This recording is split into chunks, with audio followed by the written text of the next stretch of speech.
बगैरत इंसान, तुमने मेरी बीवी को क्यों छेड़ा। ये वीडियो सोशल मीडिया पे बहुत ज्यादा वायरल हो रही है, जिसमें देखा जा सकता है कि एक नाइजेरियन शख्स वीडियो बना रहा है पुलिस वैन में एक शख्स की, और जो पुलिस वैन में मुलजिम बैठा है उसका नाम हसन है, दाढ़ी रखी हुई है और वो बार बार उससे माफी तलाफी की दरख्वास्त कर रहा है और वो बार बार एक ही लफ्ज कह रहा है कि she is my sister, sir I am really sorry, कि वो मेरी बहन है। इस शख्स को ये सोचना चाहिए था कि ये शख्स कर क्या रहा है। नाज़रीन, ये वाकया लाहौर की एक निजी सोसाइटी में पेश आया है, जहां ये शख्स जिसका नाम हसन बताया जा रहा है और दाढ़ी रखी हुई है, वाइट शलवार कमीज पहने देखा जा सकता है कि खातून को छेड़ रहा है।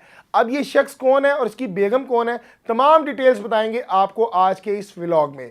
नाज़रीन, ये शख्स जिसका ताल्लुक नाइजेरिया से है और इसकी वाइफ फिलिपाइन से है, ये 3 साल से एक निजी सोसाइटी में रहाइश पजीर हैं और ये देखा जा सकता है कि एक वीडियो वायरल होती है जिसमें देखा जाता है कि एक खातून अपनी बेटी के साथ आ रही है।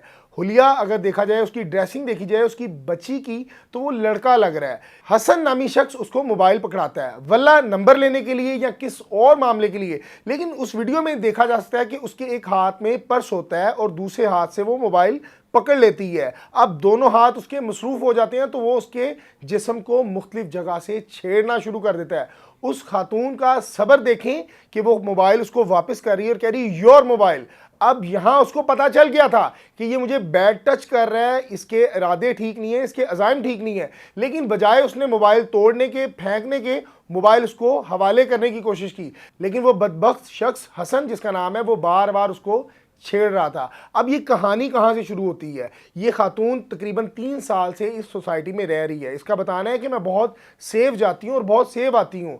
अब ये जब गुजर रही होती है, हसन नामी शख्स उसको हेलो हाय कह देता है और अमूमन आपने देखा होगा कि बाहर के जो ममालिक होते हैं वहाँ आम तौर पे इस लफ्ज़ को गलत समझा नहीं जाता और ये खातून भी उसको जवाब में हेलो या हाय बोल देती है। अब ये शख्स ये समझता है कि मेरी कुंडी फंस गई है, यानी कि मछली जो है वो कांटे में फंस गई है, इसकी मेरी सेटिंग हो गई है, मैं इसके साथ जो मर्जी करूं ये मुझे कुछ नहीं कहेगी, और वही ये करता है। ये खातून रात के टाइम काम से आ रही होती है, जॉब से आ रही होती है या कहीं से घूम के आ रही होती है। ये शख्स अपनी तार लगाकर बैठा होता है और जैसे ही आती है, ये वीडियो में आप देख सकते हैं कि एक हाथ से उसको मोबाइल पकड़ाता है।